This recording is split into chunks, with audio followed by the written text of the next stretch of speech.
Saludos. El objetivo de este tema es el estudio y análisis de las características de una distribución de datos bivariante, es decir, los casos en los que para cada individuo considerado disponemos de dos características que hemos medido. El estudio que realizaremos consistirá en describir y resumir, para cada par de variables, la información conjunta y las posibles relaciones entre ellas. Las medidas de asociación que se verán a lo largo del tema no van a poder ser aplicadas a cada pareja de variables, ya que van a depender, como en el caso univariante, de la escala de medida con la que éstas estén medidas. En primer lugar, de nuevo, compactaremos la información contenida en la serie de datos por medio de tablas de frecuencias para seguir con estas medidas resumen de asociación. Entre estas medidas de asociación distinguiremos, como hemos comentado, los casos correspondientes a las distintas escalas de medida.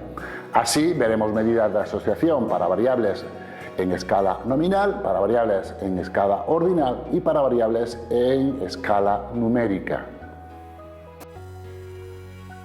Comencemos con la tipología de datos. Recordemos que en esta ocasión estamos considerando para cada individuo dos puntuaciones, una puntuación X y una puntuación Y, y por tanto disponemos de parejas de datos. Estas variables, estas características que estamos midiendo para cada individuo, pueden estar medidas con cualquier tipo de escala, tanto categórica como numérica. Y por tanto, para la variable X dispondríamos de un espacio muestral formado por los posibles valores de esta variable o bien sus marcas de clase si provienen de una variable categorizada. Y para la variable Y exactamente lo mismo, dispondríamos de un espacio muestral constituido por los posibles valores de la variable Y o bien sus marcas de clase si provienen de una variable numérica categorizada. Lo primero que vamos a realizar, como en el caso del análisis univariante, es intentar compactar la información contenida en los datos originales por medio de tablas de clasificación que en este caso se denominan tablas de contingencia. En esta ocasión tendríamos una tabla, por tanto, de doble entrada, donde, por ejemplo, para las columnas tendríamos los posibles valores de una de las variables y para las filas los posibles valores de la otra variable. Y por tanto, en el cuerpo central de esta tabla lo que tendríamos serían las n sub ij o frecuencias absolutas, frecuencia conjunta de ocurrencia de la categoría I de la variable X y de la categoría J de la variable Y, que construiríamos de una manera sencilla simplemente realizando un conteo. Además de disponer de la información conjunta en esta tabla de frecuencias, también dispondremos de la información correspondiente a cada una de las variables consideradas de forma individual, a través de las llamadas frecuencias marginales, con lo que dispondremos de dos frecuencias marginales, una correspondiente a la variable X y otra correspondiente a la variable Y. Para la variable X bastará con, para cada una de las filas, ir sumando todos los elementos correspondientes a las columnas, las frecuencias marginales n y punto. Vamos sumando todas las frecuencias, con lo que en la parte lateral de la tabla, al margen de la tabla, apuntaremos n sub 1 punto, n sub 2 punto, n sub 3 punto, etcétera, correspondiente a la frecuencia absoluta de ocurrencia de cada una de las categorías de la variable X. De la misma forma definiríamos las frecuencias n.j, que se obtienen simplemente sumando para cada columna todos los elementos de esa fila, anotando en el lateral, en el margen, n.1, n.2, etcétera, correspondientes a las frecuencias de ocurrencia de cada una de las categorías o posibles valores de la variable Y. Por tanto, a través de esta tabla, resumiendo, disponemos tanto de la información conjunta como de la información marginal, es decir, para cada una de las variables tratadas de manera individual, con lo que a partir de este punto podríamos realizar un estudio univariante, como ya conocemos, de cada una de estas variables, tanto X como Y, de forma separada. Un ejemplo sencillo sería el que se presenta a continuación, donde se pretende realizar un estudio de una serie de individuos a los que le hemos preguntado sobre su estado civil y hemos anotado el sexo. El primer individuo resultaba ser soltero y hombre, el segundo casado y hombre, el tercero soltero mujer, etc. Lo primero que hacemos es construir, por tanto, la tabla de contingencia, en donde simplemente a través de un conteo vemos cuántos hombres solteros hay del total de individuos, en este caso 3, cuántos hombres casados, cuántas mujeres viudas, etc. Dispondríamos de las frecuencias absolutas N y J. Sumando cada una de las filas tendríamos, por ejemplo, que hombres tenemos 3 solteros más 4 casados más un viudo, un total de 8 hombres, 7 mujeres, y si sumamos por filas tendríamos 5 solteros, 7 casados y 3 viudos. De la misma forma podríamos haber considerado las frecuencias relativas también, con respecto al total de individuos, y llegaríamos a construir una tabla similar a la anterior, en donde simplemente cada una de las frecuencias absolutas, tanto marginales como realmente absolutas, las hemos dividido por el total de individuos. En este caso, para el ejemplo que nos ocupa, simplemente dividiríamos la primera frecuencia N11, 3 entre el total de individuos 15, resultado es 0.2, y así sucesivamente. En esta tabla, por ejemplo, podemos observar que el 26.6% de nuestros individuos son o corresponden con hombres casados, el 13.3% mujeres solteras, etc. Además de eso, simplemente observando los laterales de esta tabla, podemos decir que el 53.2% de los individuos analizados son hombres, el 46.6% mujeres, el 33% son solteros, el 46.6% casados y el 19.9% viudos. Al disponer de más información en este tipo de tablas, también aparecen de forma natural otro tipo de distribuciones, en este caso las llamadas distribuciones condicionadas, con lo que al disponer de dos variables tendremos dos frecuencias condicionadas, las frecuencias condicionadas de la variable y con respecto a cada una de las categorías de la variable x y las frecuencias condicionadas de la variable x condicionado a cada una de las categorías de la variable y. Estas frecuencias condicionales se obtienen dividiendo las frecuencias absolutas en lugar de por el total de individuos por los totales marginales. Por ejemplo, si partimos de nuestra tabla original de frecuencias absolutas, si dividimos cada una de estas frecuencias no entre el total de individuos 15, sino que, por ejemplo, dividimos todas estas frecuencias absolutas entre el total de hombres 8, tendríamos para la primera fila 3 entre 8, cuyo resultado es 0.376, 4 entre 8, cuyo resultado es 0.5, 1 entre 8, cuyo resultado es 0.124, y podríamos decir que del total de hombres, el 37.6% son solteros, el 50% casados y el 12.4% viudos. Si con la segunda fila hacemos exactamente lo mismo, dividimos estos elementos o estas frecuencias absolutas entre el total de la primera fila 7, tendríamos que 2 entre 7 es 0.285 y finalmente estaríamos diciendo que del total de mujeres el 28.5% son solteras, el 43% casadas y el 28.5% viudas. Estaríamos ante una tabla de frecuencias condicionadas del sexo para cada una de las categorías del estado civil. Análogamente podríamos definir y construir la otra tablas de frecuencias condicionadas, en este caso del estado civil, para cada una de las categorías de la variable sexo, donde vemos, por ejemplo, que del 100% de personas solteras, el 60% son hombres y el 40% son mujeres. O, por ejemplo, que del 100% de personas viudas, el 33.2% son hombres y el 66.8% son mujeres. A partir de las tablas de frecuencias, como ocurría en el caso univariante, la misma información contenida en estas tablas de frecuencias podría ser trasladada o visualizada de una forma más impactante a través de algunos gráficos. Dispondremos, por ejemplo, de un gráfico sencillo en estas dos variables, representando estas frecuencias, en este caso en el espacio, en donde pondríamos en una de las ejes del gráfico los valores o posibles categorías de una de las variables, en un segundo eje los valores o posibles categorías de la segunda variable, y en el eje Z trazaríamos barras con alturas proporcionales a las frecuencias absolutas o bien a las frecuencias relativas. El aspecto sería exactamente el mismo. A partir de este diagrama en barras básicos se podrían pensar en otros tipos de diagramas más complejos, utilizando cualquier herramienta en ordenador. Por ejemplo, aquí hay un gráfico también, un diagrama sencillo en barras de forma tridimensional, utilizando pues una aplicación gráfica.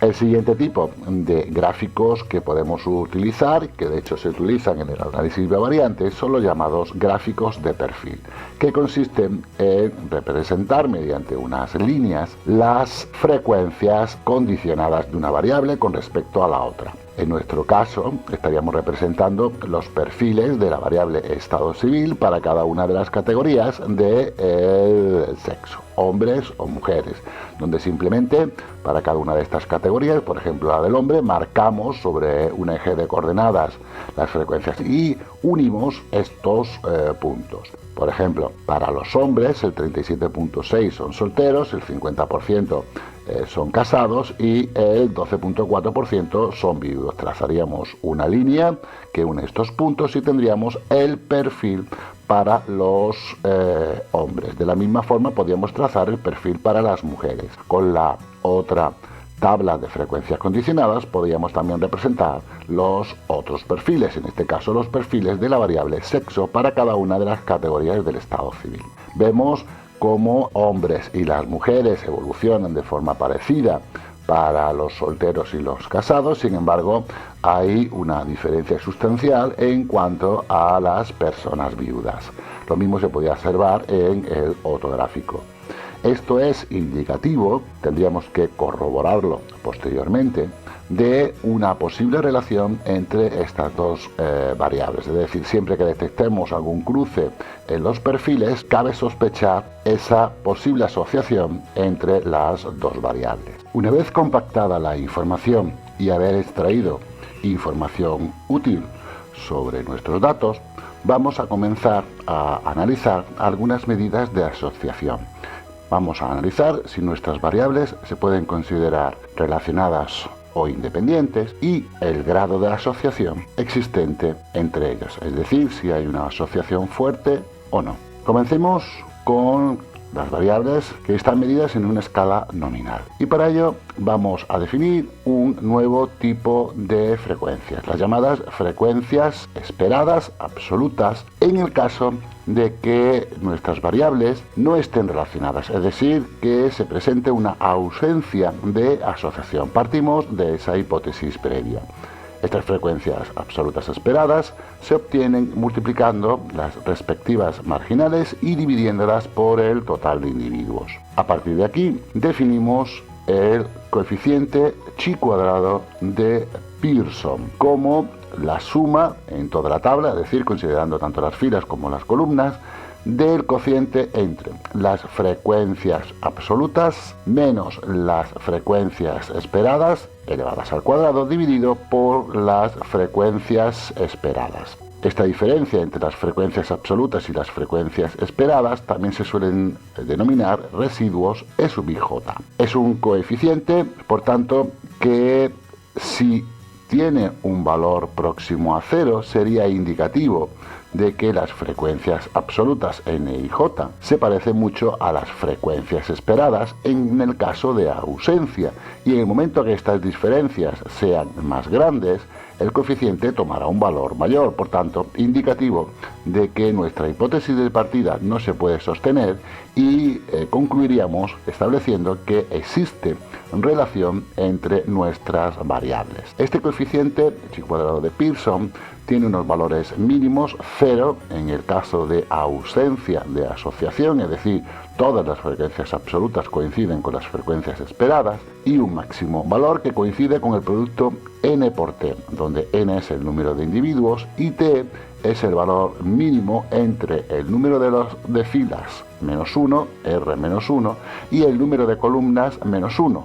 k-1. Por tanto, el límite superior de este coeficiente va a depender tanto del tamaño de nuestra población, del conjunto de elementos que estamos estudiando, como del tamaño de la tabla, es decir, el número de filas y el número de columnas. Para corregir este coeficiente, se estableció el coeficiente c de contingencia como la raíz cuadrada de chi cuadrado entre chi cuadrado más n. De esta forma estaríamos eliminando en este coeficiente el factor tamaño de muestra o tamaño de población. Este coeficiente tiene un límite inferior, como en el caso de la chi cuadrado, determinando una ausencia de asociación, y un valor máximo de 1 sin llegar nunca a tomar el valor 1. Este tamaño máximo va a depender del número de filas y el número de columnas de nuestra tabla. Y por último, el coeficiente v de Cramer, definido como la raíz cuadrada de chi cuadrado entre el producto n por t, es un coeficiente que puede tomar los valores extremos, tanto el 0 en el caso de ausencia de asociación, como el valor 1, indicativo de una relación casi perfecta entre nuestras dos variables. En este coeficiente está corregido tanto el efecto del tamaño de nuestro conjunto de datos como los tamaños de la tabla. Y es un coeficiente, por tanto, que puede ser utilizado para comparar el grado de asociación entre distintos grupos de individuos, incluso en tablas de distinta orden.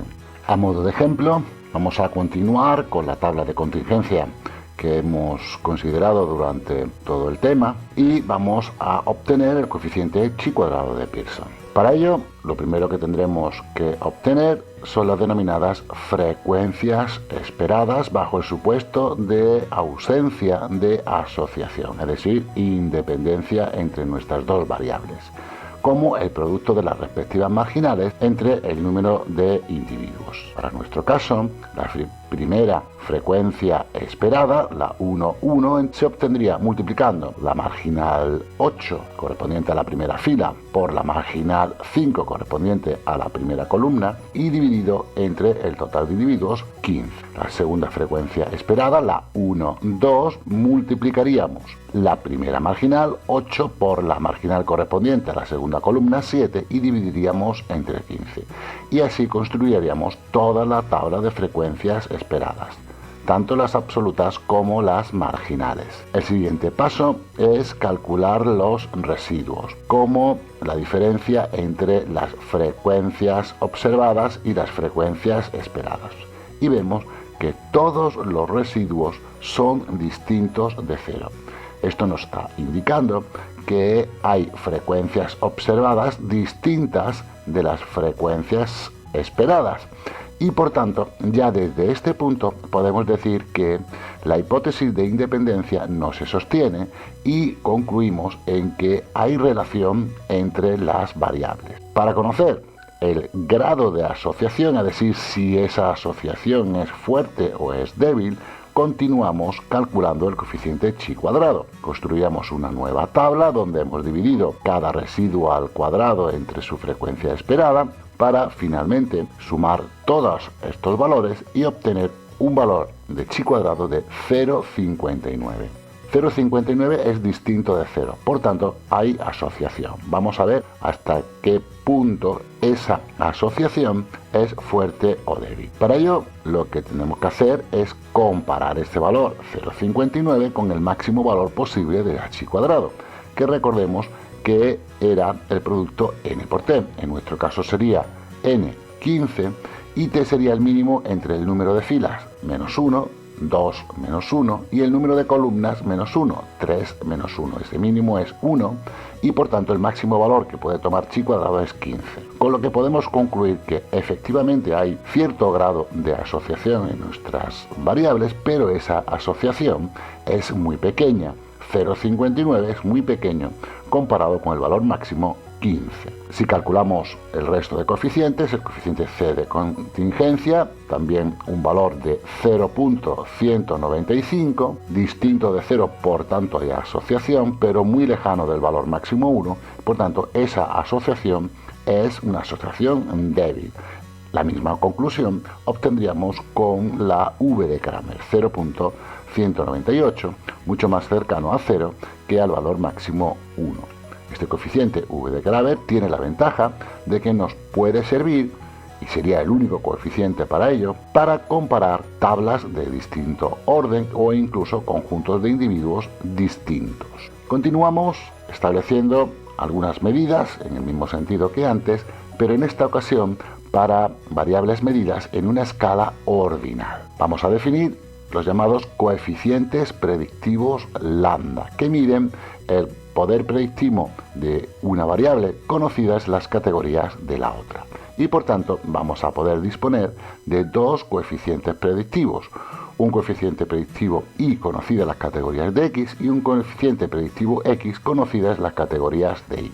Ambos coeficientes varían entre 0 y 1 y la interpretación es análoga a la ya comentada para el caso de variables nominales. Valores cercanos a 0 indican ausencia de asociación, es decir, independencia entre las variables, y valores próximos a 1 indicarán una relación fuerte entre las variables. Estos coeficientes se obtienen, el primero de ellos, coeficiente y sobre x predictivo, como la suma de los máximos frecuencias absolutas por filas menos el máximo de la marginal correspondiente dividido entre n menos el máximo de esa marginal.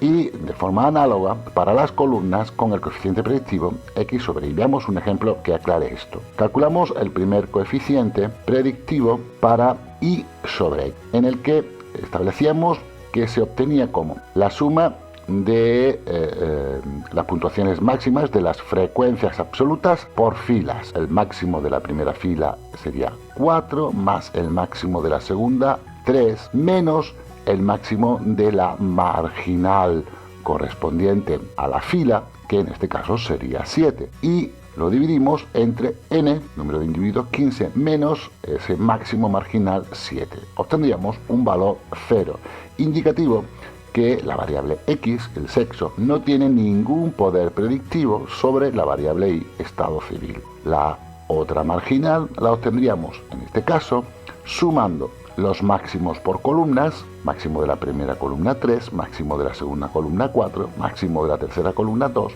menos el máximo de la columna marginal 8, dividido entre 15, tamaño total, menos el marginal máximo 8. Obteniendo un valor de 0.142, lo que nos indica que existe un escaso poder predictivo de y, estado civil, sobre el sexo x. Hay que destacar que esos coeficientes los hemos obtenido solo a título de ejemplo, puesto que la variable sexo no es una variable de tipo ordinal. Luego, en principio, este coeficiente no se podría aplicar sobre esta tabla.